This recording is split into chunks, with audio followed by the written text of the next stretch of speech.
நாட்டில் எவ்வளவு பிரச்சனை இருக்கு, தெருவெங்கும் போராட்டம் இருக்குது, வீதிக்கு வீதி போராட்டம் இருக்கு. பிள்ளைகள் எல்லாத்தையும் விட்டுட்டு மாணவ மணிகளும் அங்க நெடுவாசல் கதிராமங்கலம் எல்லாத்திலும் போராடிட்டு இருக்கான். இங்க தெருவுக்கு தெரு எம்ஜிஆர் 100ஆண்டு விழா அரசு காசுல. எம்ஜிஆரே பார்க்கல எந்த பையனும். எம்ஜிஆர் யாருன்னு படிக்கிறதும் இல்லை. ஒரு விழாவில் உட்கார்ந்து சுதா ரங்கநாதன் சொல்ல தெரியலையா? 3 பேர் பேச்சுக்கிறாயா அந்த காணொலியில. இவரே வெளிநாட்டில் போய் தமிழ்நாட்டில் இருந்து வர்றோம்னு சொல்லிடாத, வேற ஏதாவது ஊரை சொல்லு. கேவலப்படுத்தி காரி துப்பிட்டுருவேன். சுதா ரங்கராஜன் அவர்கள் அந்த அம்மா உயிரோடு இருக்காங்களான்னு பார்க்கணும். இவங்கெல்லாம் ஆள்ற நாட்டில் நம்ம வாழணுமான்னு வேற நாட்டுக்கு எதுவும் போய் பிறப்புறாங்க. பார்த்து படிக்கும் போது அதுல அவர் திண்டுக்கல் சீனிவாசன் பெரும்புலவர் அவரு. அவர் உங்க பேரு என்ன? சுதா ரங்கநாதனா? நீங்க வந்து என்ன கதகளியா? பரதநாட்டியம் இல்லம்மா, பரதநாட்டியம்.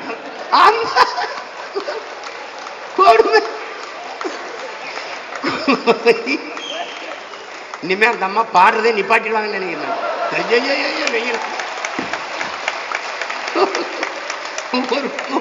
ஒரு கொடுமை என்ன பண்ண சொல்ற நீ?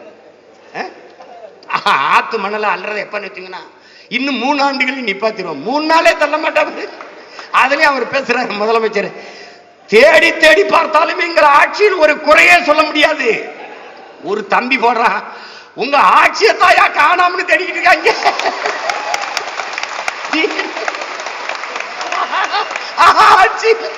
ஆட்சியில குறைய காண முடியாது தெரியுது, ஆட்சியவே காணாம. ஐயோ ஐயோ, இது 23ஆம் புலிகேசியை விட கேவலமான ஒரு கூட்டம் இந்த ஆண்டுகிட்டு இருக்குது. அன்னைக்கு அம்மாவும் 48 திருடர்கள் இருந்தாங்க. இன்னைக்கு அம்மா எல்லாம் வெறும் 48 திருடர்கள் தான் இருக்கிறாங்க. திருடங்கையிலே சாதி போயிருச்சு, நாட்டை காப்பாற்ற முடியல.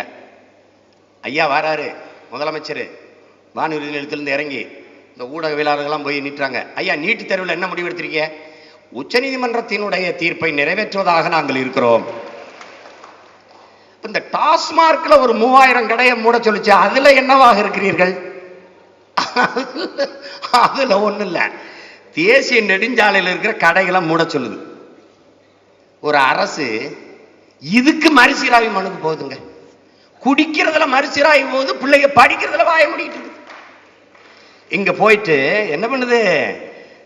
பாதை எப்படி இருக்குன்னா கதை இப்படி இருக்குல்ல, கடையை மாத்துதான், கடையை மூடுதான், கதவை இப்படி திருப்பிட்டு கதை இங்கிட்டு முடியுது. ஒரு மான்கராத்தேன்னு ஒரு படத்துல don't close the back door man ஒரு பாட்டு பாடுவான்ல, அங்க சந்திரபாபு நாயுடு 2500 தடுப்பணை கட்டுறதுக்கு வேலை செஞ்சுக்கிட்டு இருக்காரு. இவன் 3500 டாஸ்மார்க் திறக்க வேலை செஞ்சுக்கிட்டு இருக்கான். நம்மால் என்ன பண்ணுவேன் நீ? ஒன்னும் செய்ய முடியாது. இப்ப நம்ம இருக்கிறோம், நீட் வந்துருச்சு. 25 மருத்துவக் கல்லூரி, அரசு மருத்துவக் கல்லூரி, 25 அரசு மருத்துவக் கல்லூரியும் பூட்டு போட்டு போயிடும். நீட்டு ஒரே பூட்டு. எப்படா திறப்ப? நீ நீட்டை மூடு, நான் பூட்டை திறக்கிறேன், அவ்வளவுதான். ஏடா ஏன் கல்லூரி, ஏன் காசு, ஏன் பிள்ளைய படிக்க இடம் இல்லாத பள்ளிக்கூடம் எனக்கு எதுக்குடா? மூடா, மூடிட்டேன். பேச்சுவார்த்தைக்கு அவன் வருவேன். நம்ம என்ன கேட்கிறான்? மத்த மாநிலம்லாம் போராடல, நீ ஏன் போராடுறான்னு? யோ, அவன்லாம் என் பள்ளிக்கூடத்துல வந்துரியா படிக்கிறான், அவன் ஏன் போராட போறான்? நீட்டுங்கிறது ஒரு வடிகட்டி, ஒரு ஃபில்டர். இந்த டீ சர்க்கரையில் தராத தேன், அந்த தேநீர், அந்த துகள் இருக்குல்ல, இது இருக்குல்ல தேன், அந்த தேயிலை, அது தராத தரத்தை, அது தராத சுவையை அந்த தேநீரை வடிகட்டி தரும் என்று எந்த மடையன் நம்புவான் என்பதை அறிவார்ந்த எனது சொந்தங்கள் புரிந்து கொள்ளணும். நம்ம எழுப்புற கேள்வி ரொம்ப ஒரு ராமநாதபுரத்து ஒரு காட்டான், பணங்காட்டிலையும் கருவக்காட்டிலையும் சுத்திக்கிட்டு பள்ளிக்கூடம் போகாம ஒரு பண்பாடற்று வாழ்கிற ஒரு பாமரன் கேட்கிற கேள்வி. இந்த நீட்டு தேர்வை எழுதி வந்த மாணவர்களுக்கு பாடம் யார் நடத்துவா? எந்த பேராசிரியர் நடத்துவாரு? நீட்டு தேர்வு எழுதி வந்த பேராசிரியர் நடத்துவாரா இல்ல ஏற்கனவே இருக்கிற பேராசிரியர் நடத்துவாரா? அவர் தான் நடத்துவார். ஏப்பா அதே பாடமுறை அதே பேராசிரியர், அப்ப அதே தரம் தானடா இருக்கும். இதுக்கு பதில் கிடையாது. அப்ப நீட்டு தேர்வு எழுதாத மருத்துவம் தரமில்லை என்றால் ஒரே நாளில் பணம் செல்லாது என்று அறிவித்த பிரதமர் மோடி, ஒரே நாளில் ஜிஎஸ்டி வரி தான் வரி என்று அறிவிச்ச பெரும் பெரும் தலைவர்கள், அறிஞர்கள்,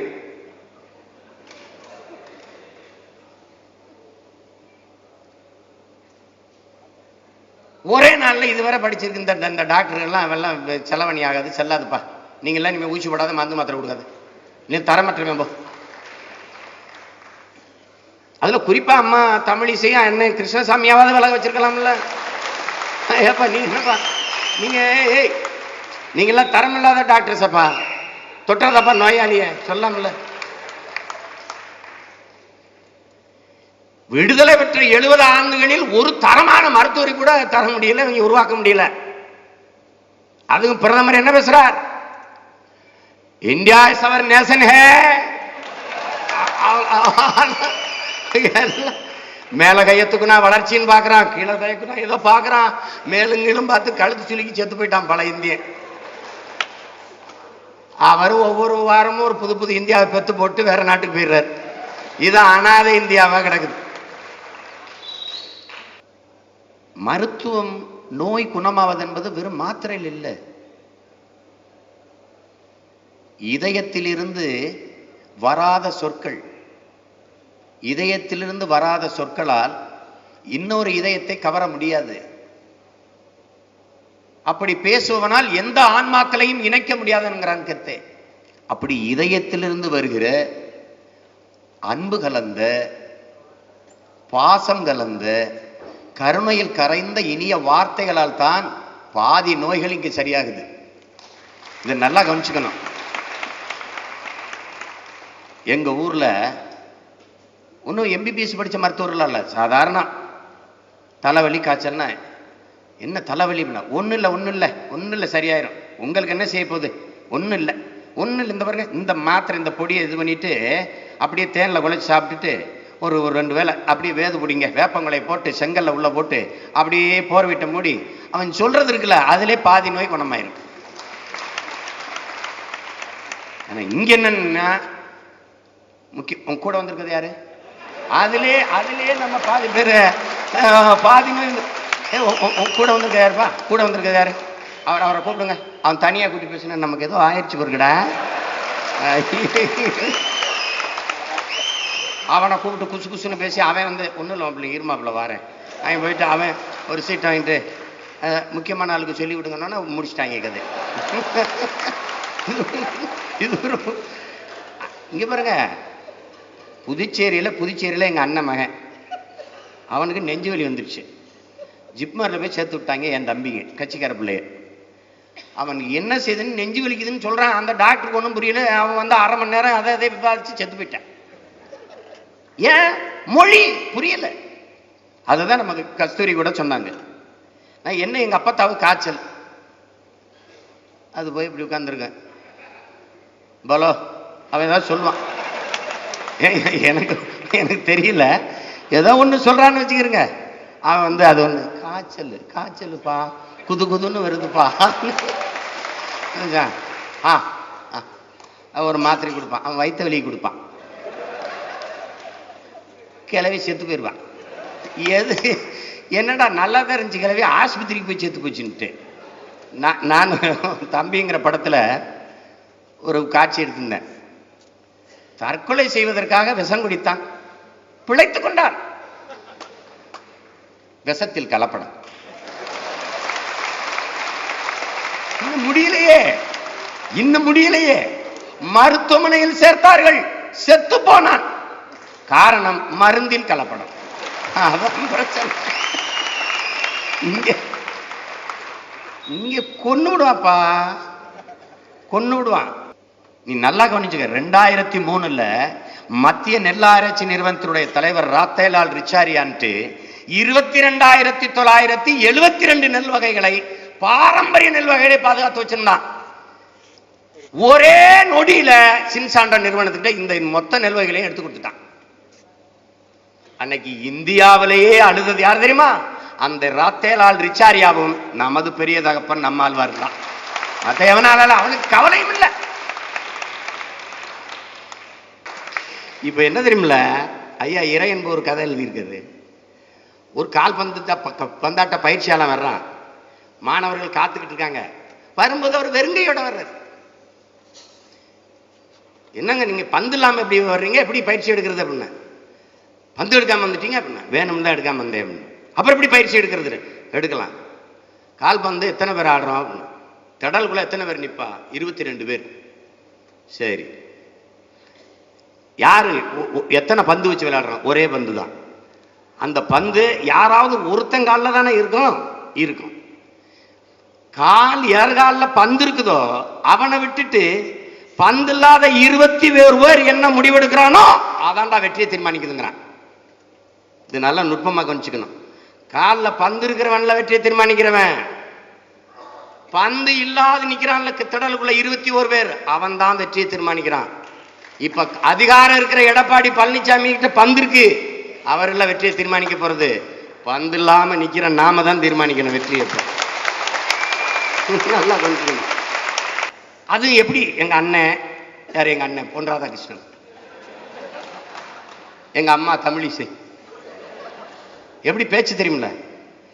ஏழை எளிய குழந்தைகள் படிப்பதை தடுக்கிறார்கள், அவர்களுக்கான வாய்ப்பை கெடுக்கிறார்கள். ஏழை குழந்தைகள் மேல எவ்வளவு பரிவு, எவ்வளவு இரக்கம். இது பணக்கார டாடா பிர்லாவின் பேத்தி இல்லது.